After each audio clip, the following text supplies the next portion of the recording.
Welcome, dear friends. A very warm good evening to all of you. And today in this session, the webinar on online lecture series by eminent international and national scholars on trends and issues in education.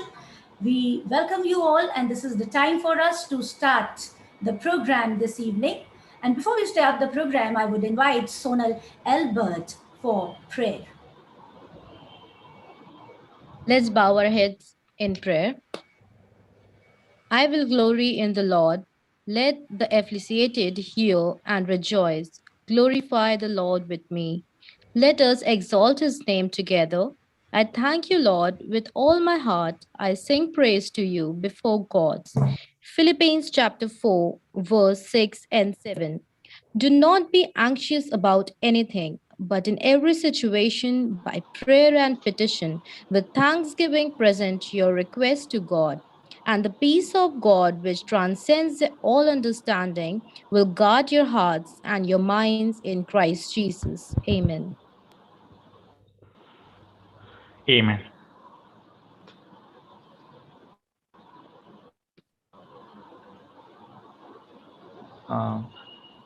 Ma'am, so can I start the session?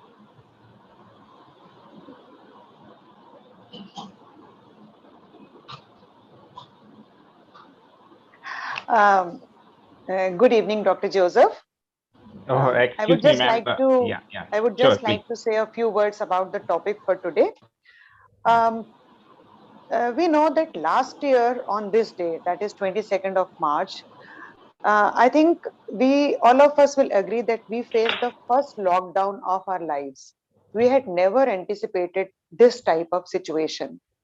And you will also agree that teaching community is the only one which faced this challenge bravely in all possible manners and geared itself to keep on providing education in spite of all the odds.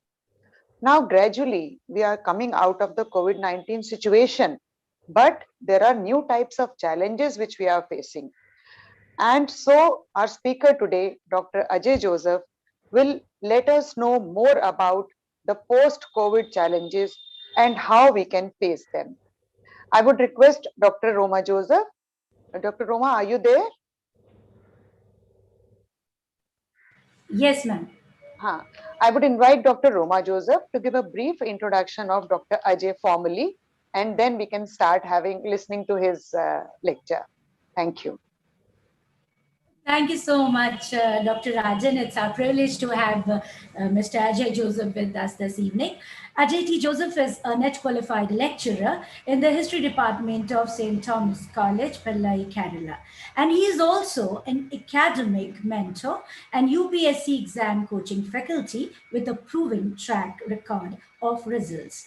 He also runs a YouTube channel that is titled as Ajay T. Joseph, your mentor, through which he guides students for various competitive exams. So it is our privilege that we have Mr. Ajay Joseph with us this evening, and with such a relevant topic when we really need to talk about the challenges that have been created by a COVID situation in India and all across the globe. Around 1.6 billion students have been at stake their entire future, because what I believe and what I remember is that this is the biggest disruption caused in education as far as we remember the history. And more than 190 countries, or I should say all the continents, have been affected badly by this COVID-19 or coronavirus. So the topic is entirely relevance this evening as we talk about more, and would like to see from Mr. Joseph what he has to present for his relevant topic and how we can really face the challenges. So, Dr. Joseph, we look forward to your presentation and we extend you once again a very warm welcome. The stage is all set for you. Yeah. Thank you, madam. Thank you, madam. Roma Smart Joseph. So first of all, I extend my sincere thanks to the IT College Lucknow for giving me this opportunity to present some of my points in this regard. So let me first share the screen. So it will be better I do so. Please hold on. I'll be sharing the screen.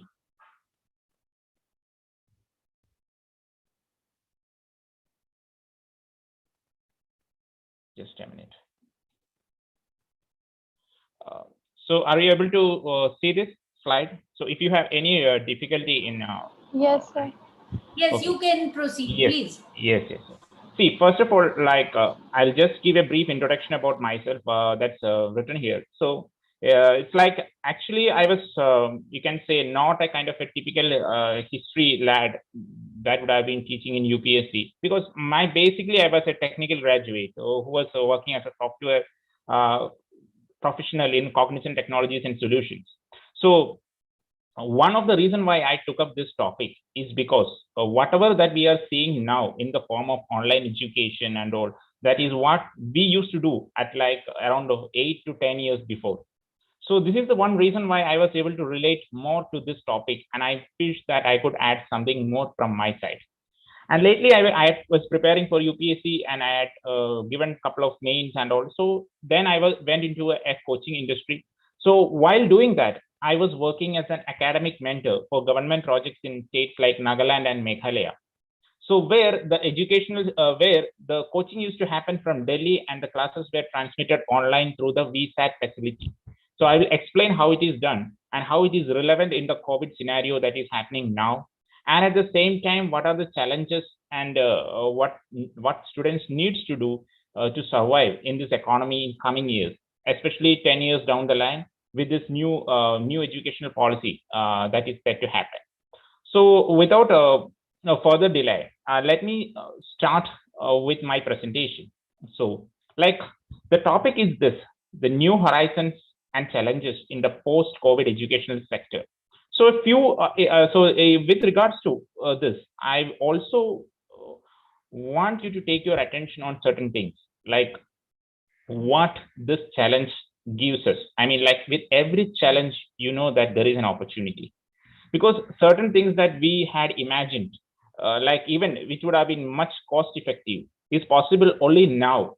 All right, just imagine I'm now sitting in Kerala and taking you this webinar through this Zoom platform, because just wind the clocks a few years backwards, and you can see that how the webinars and or seminars used to happen. It was a costly affair, right? Now with this COVID scenario, right, we have actually come across with many of these online learning platforms, right? And if you look into the new national education policy that has been happening, it has emphasized a lot on online training. So like the COVID scenario has given us this opportunity to test what that is being said in the new national educational policy. So I will just tell you, right, what are the horizons, what are the new avenues that we got in the name of online training and online learning and the VSAT kind of facilities where the communication can happen through satellite. And also, if you look into the last part of that slide that is given in that red color, I have given like physical as well as emotional challenges, because I also wish to point out certain challenges as the teaching community face, especially when we are dealing with students during this COVID scenario. Like the first one being the physical, and second one being the emotional. That emotional issue is a very important issue that I wish to tackle, and I have actually come up with certain of my suggestive measures as well. And the next thing, and the very important thing that I wanted to point out to everyone, is regarding the skill development.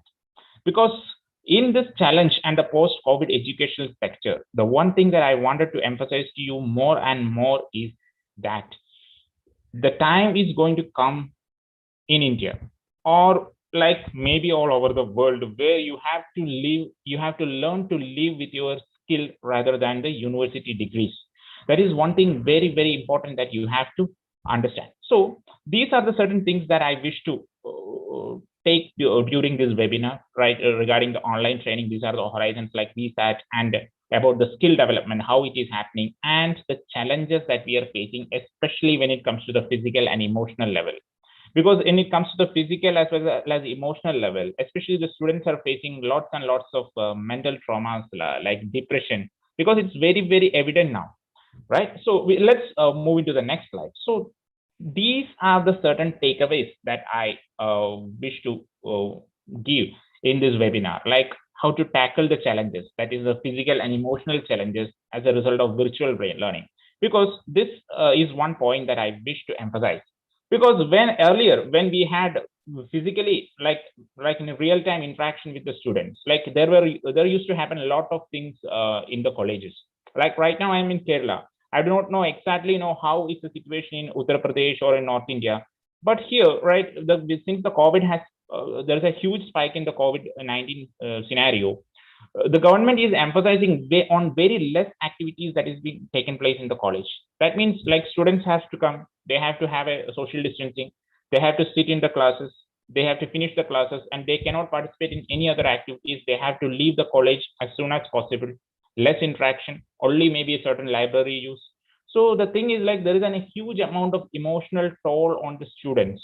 That is very well visible when we are going for when we ask them to go for counseling sessions. It is very well visible that there is an element of creeping depression on them. So that is one negative aspect of this kind of a learning scenario. So that is where the emotional aspect has to is what I'm talking about. And another challenge that is regarding the physical challenge I'm talking about is regarding the soft skills. Because like when you are actually involved in lots and lots of other activities, that is a time when a student has to develop his or her soft skills, like how to present, right, how to act in a drama, how to act in a play. So his or her developed, and that makes her an able candidate for a particular job interview or how you behave outside. So such kind of soft skills development is a negative impact that has happened due to this COVID scenario. And another one is the emotional turmoil that the students are facing. And also in this coming years, how to develop that skill, that is the thing that matters the most. So that is the takeaway that you should have from this webinar. And you can ask questions regarding that also. So, and I'll be giving an overview of the educational policy here. So I will be just, before going into that, I just want you to understand what the government is planning to do. So like I hope you will be aware of this 2030 agenda for sustainable development, because earlier there used to be this millennial development goals. Actually, now you have this that's called as a sustainable development goals, right? So if you look into it, right, see, this is what is used to what should happen in 2030. We have actually pledged around 17 sustainable development goals to the United Nations. So if you look into that, you can see it seeks to ensure inclusive and equitable quality education and promote lifelong learning opportunities. So even when we are doing this seminar, if you remember, we are talking about the learning thing rather than studying. So learning is one thing you have to understand. Learning is more about the skill development. Because you study certain things, you forget certain things, right? You study for certain things for your semester exams, and after the exams, most probably what will happen is like you don't remember it. That happens in the university system. But learning is something that you imbibe in your life, right? You can say like, I learned some skill, I learned a skill, I learned a dancing, or I learned driving, right? You don't say that you studied driving, you learned how to drive. Because while doing so, you are imbibing that into your soul. So that is a process that needs to happen, and that is what is in a way government is emphasizing on these things like the new educational policy. So we are actually, although this is more about I'm just given certain points on the educational policy, and I will link it to the COVID, because I will tell you how it is relevant in the post-COVID scenario. Right. So if you look into this, like children being exposed to the multiple languages right from the foundational stage, made up of the preschool and the grades, Now there is a 5 plus 3 plus 3 plus 4 is the situation. And if you look into the last thing, if you see multiple exit options, students can leave with a diploma or after 2 years, or with a graduate degree without honors after 3 years. So along with all these things, like there is this is a focus system on that, like on the Anganwadis and all. So if you look into this, an important fundamentals that is of this NEP that is relevant in the post-COVID is these two things. This is I have taken from the NEP draft. It is regarding the flexibility. One is regarding the flexibility, and another is regarding no hard separations between arts and sciences. So this flexibility is where our online platform plays a very, very important role, right? Before I'll tell you, just say my experience, right? Not as a university lecturer, because if you wind the clock backwards, maybe 8 to 10 years before, I was working as an IT professional, right? When I was working as an IT professional, like I still remember, right? We had to take online certification, like on business writing, and because I used to work in this insurance testing. So like it's a government, the project is happening in US. So we have to get certifications of this insurance laws and all that is happening in US. So we have to take tests. And while we are coming back to our screen itself, we can generate our own certificate. We can download the certificate and we can take the printout, right? And like even when we are doing it at that point of time, we used to think like, why is it not applicable? Like, why can't it be replicated in the Indian educational scenario, where online coaching can happen, online courses can happen, online skill development can happen, that can save manpower, that can save cost, and at the same time that is very much helpful for the students who are in the nook and corner of the country. And fortunately, like although not too late, this has been implemented very well in this national educational policy, and it is very relevant in the situations of like a post-COVID scenario that we see now, because now on real-time classes are getting difficult due to the spike in the COVID situation and some areas getting a containment zone and all. So this is where this flexibility can have a very good impact. And see, when it comes to the new horizons of learning, like it has, so here I have given it in the red color, this open distance learning and online programs, provided they are accredited to do so, institutions will have an option to run. So imagine a situation like I'm hoping that your institution is also be accredited by the NAC and all. Like so they will be all telling about in the long run the institution should be autonomous, and institution should be able to design their own courses, and they should have their own syllabuses and run the programs. So an institution and the autonomous institutions will be away from the university affiliations, and the long run it may even develop into the deemed universities. So what will happen? The learning process will become more dynamic. There will be open system learning, right? So such kind of situation can actually do wonders, and it will be very relevant, especially in scenarios like in this post-COVID situation, where there is the real-time classroom is not much practical, and there is a high relevance in the post-COVID where the virtual classrooms have been normalized. So I'm on the next point. I wish to take your attention to the VSAT. Okay, so why I'm putting this VSAT is like, it's the full form is actually the very small aperture terminal, right? That's what you have to tell about the VSAT. But I worked in one of these projects, so I'm not talking about the technicalities of it. You just have to see that there is a hub site, and there will be a large number of receptors that are happening. So imagine a situation where your college, the IT college Lucknow, it is actually doing a course or right whatever, and it has tie-ups with all centers all over India, right? And the students from all there can have this VSAT receptors. The VSAT is good because since it is through satellite transmission, it will not have the vagaries like the internet. If there is, imagine you are doing it in a Zoom. If there is a connectivity issue, if there is a net connectivity issue, it will really affect, right? So such a situation. So I'll just give you this as an example. Like this is an example of a VSAT class. So when I used to work for that institute in Delhi, it had government projects on states like Meghalaya and Nagaland. So like can you hear me? Hello. Please tell me if I'm audible. Yes, yes. Yes, sir. Yes, Sir, sir. continue. So if you want me to go slow or bit now, you can always ask anything. If you have any questions also, you can ask, no problem. So It's yeah. it's So fine. Smooth going. yes.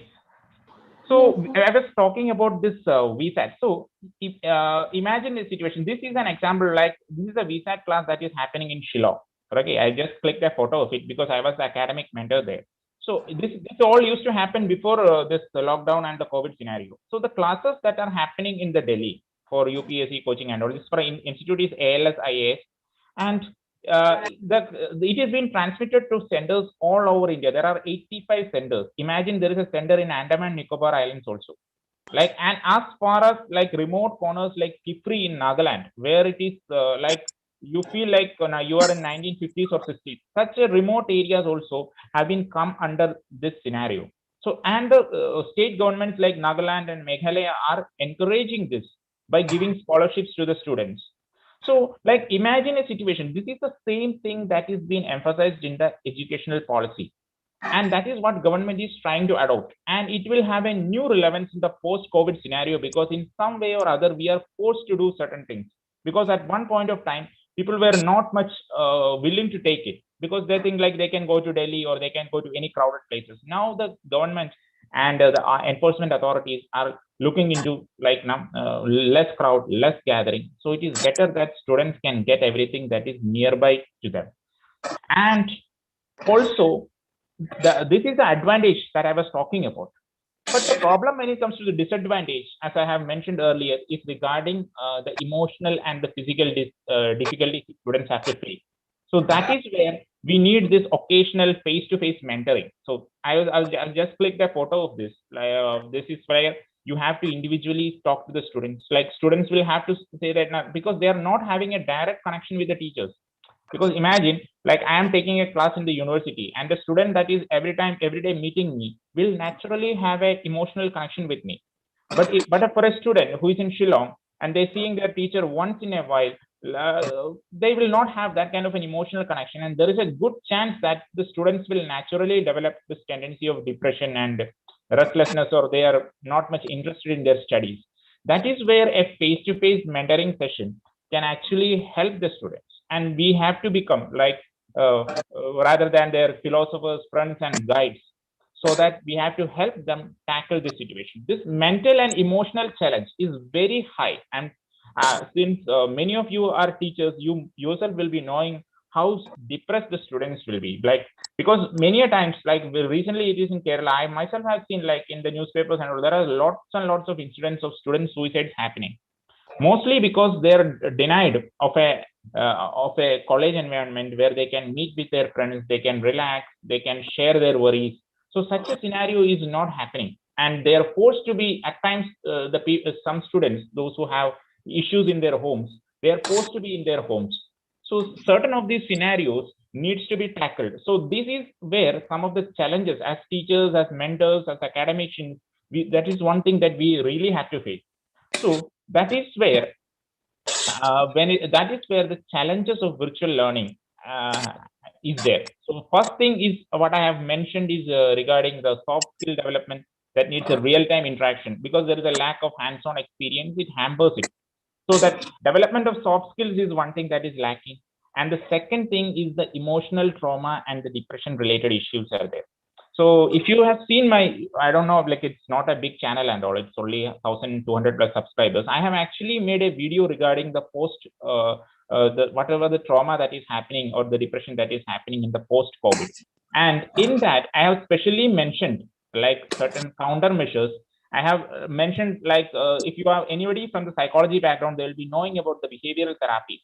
Like there are certain behavioral therapies through which we can help the students, like the cognitive behavioral therapy. And even if you cannot actually go to a real-time clinical psychologist, you have apps like Vysa, right? Like I just want to know how many of from the group have heard of about this app called Vysa, WYSA. How many of you have heard? Anyone? Yes. Anyone have you heard about this app called Vysa?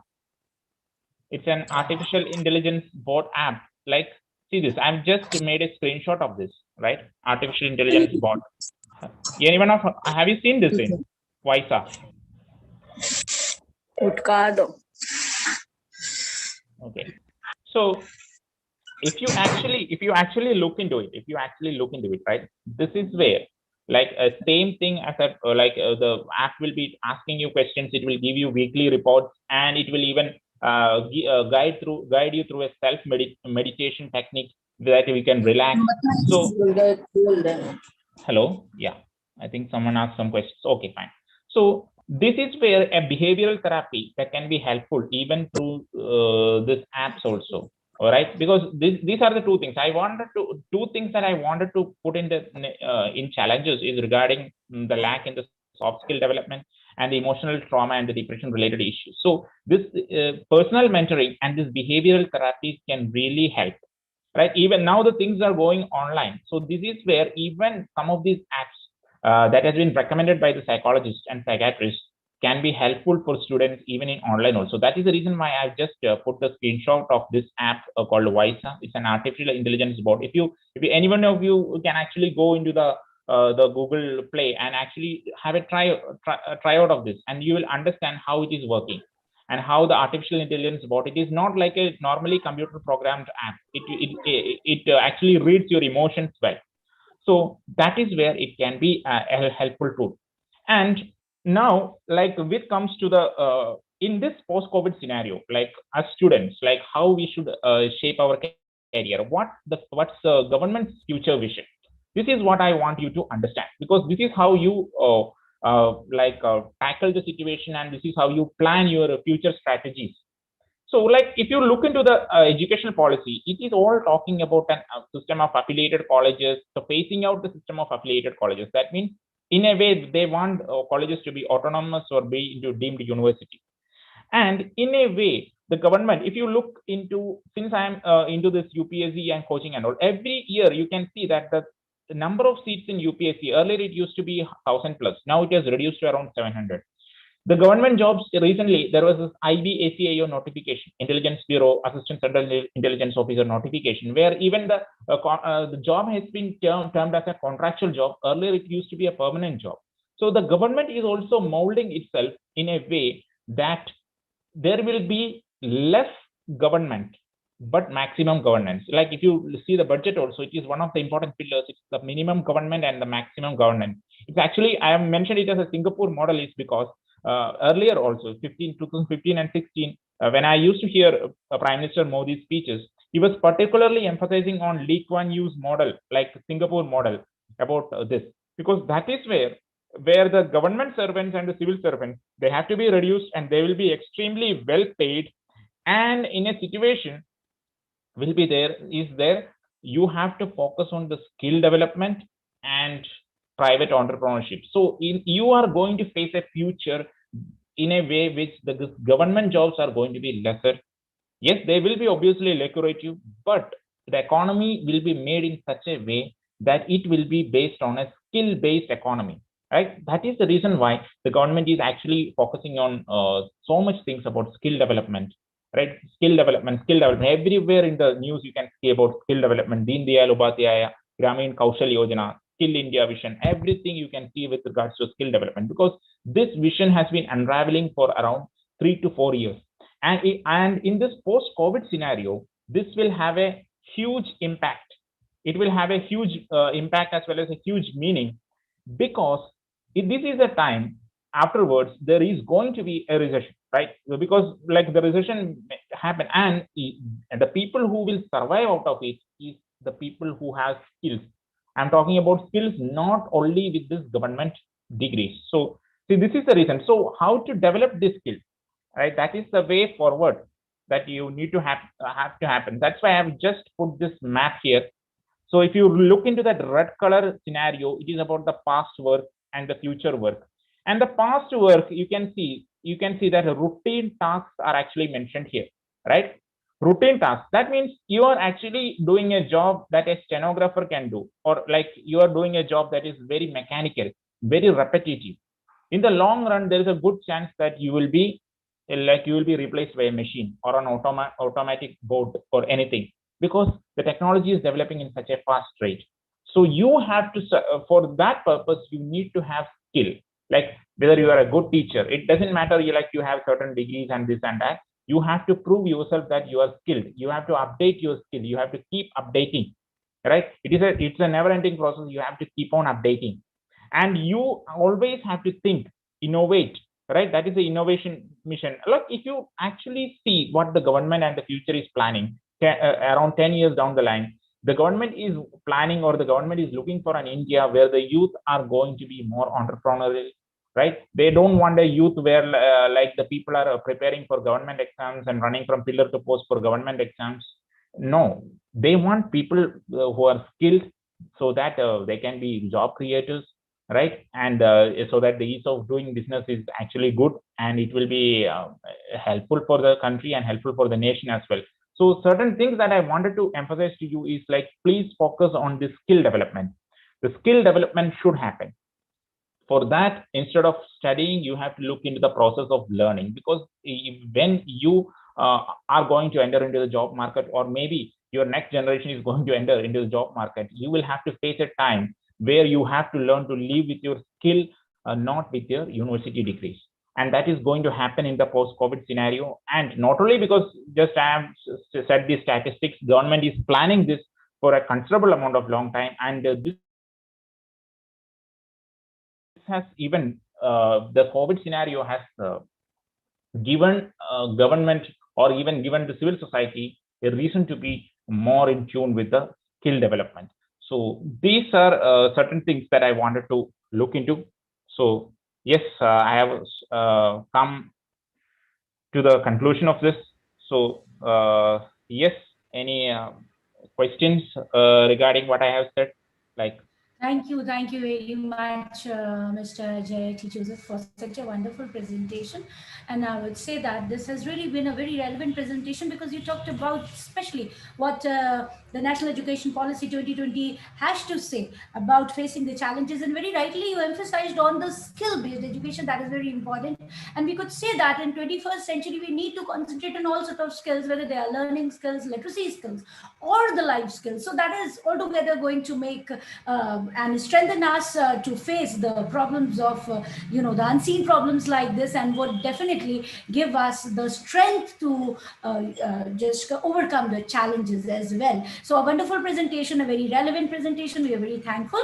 And this is the time for our students to put up their questions, and I would invite our students, those who are wanting to ask the questions, please unmute yourself and let me know who is going to ask the question first, or you can chat and you can type in your questions as well. So may I have the questions from Sneha?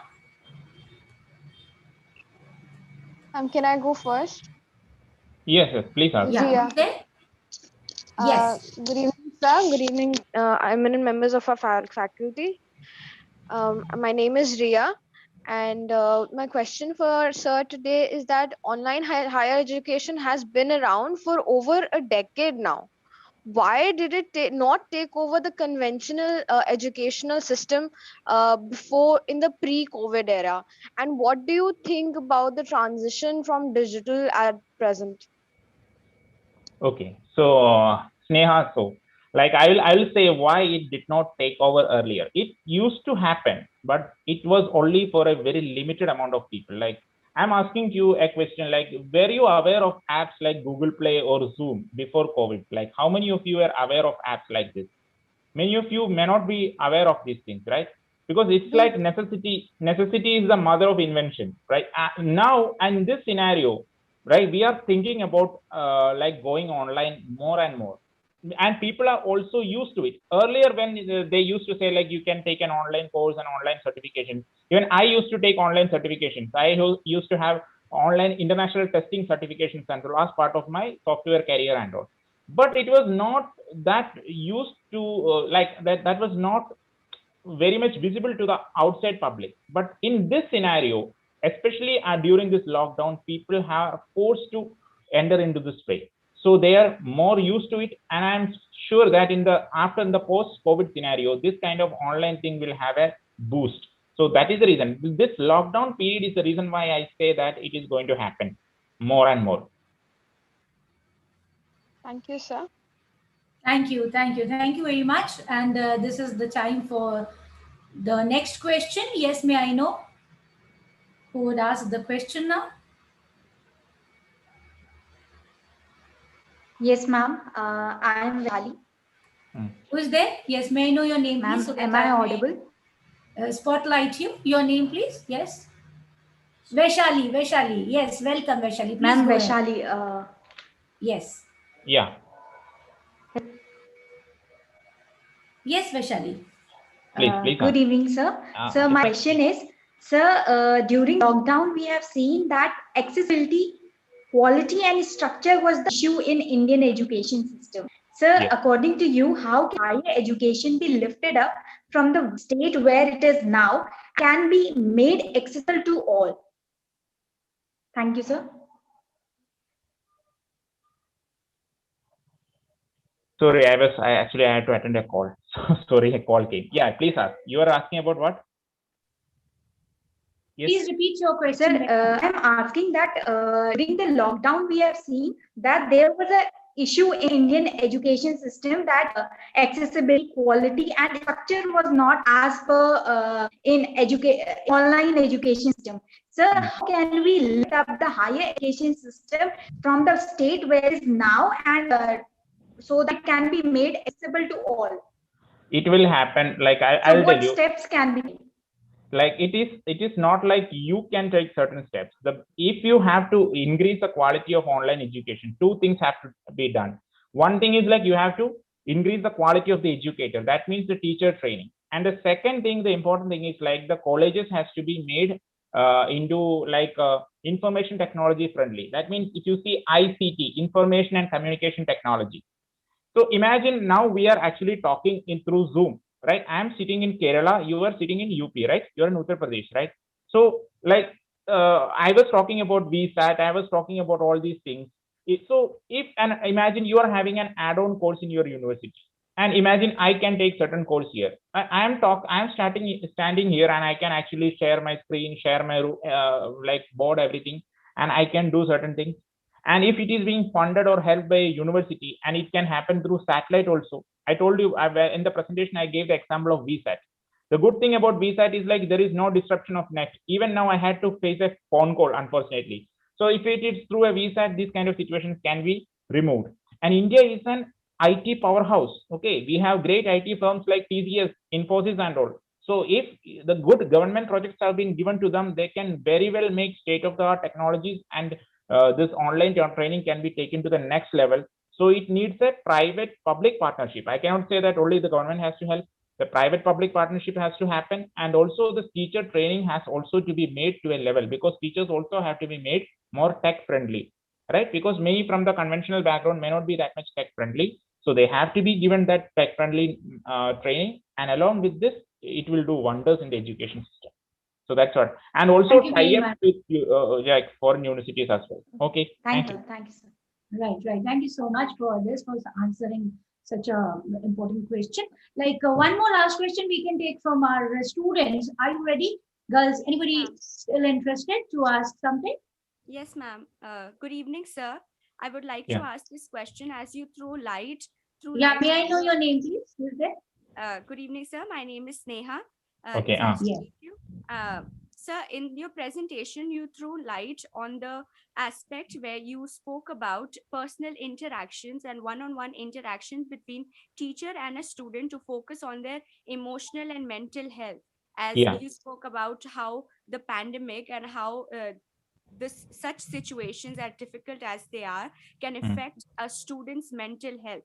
But I wanted to ask, how can a teacher have one-on-one interaction with each student if the class is too big, or if the strength of the class is so much for one teacher to concentrate on? And how can a teacher make the interactions more effective so that the student feels free to share whatever they are going through with the teacher? Yeah, I'll tell you how it can be done. Like what you have said is a valid point, because a teacher, if a class of 60 students, like they cannot actually go and ask each and every one. but the teacher can be student friendly, because even in the class, what I used to say is like, see students, if you have any issues, if you have any personal problems, you can come and meet me right in the staff room, or you can actually message me, or whatever way. If you do not, if you have any problem in like telling it in public, you can do is like, you can message me or you can meet me in person. So if you are friendly to the students, I'm sure that the students will be able to meet you in person and share their problems with us. It's not that we have to find the time in the classroom itself. Outside the classroom also it is possible. Only thing is like, you have to be more friendly to the students, and you have to be more open to the students. That's the key. Thank you, sir.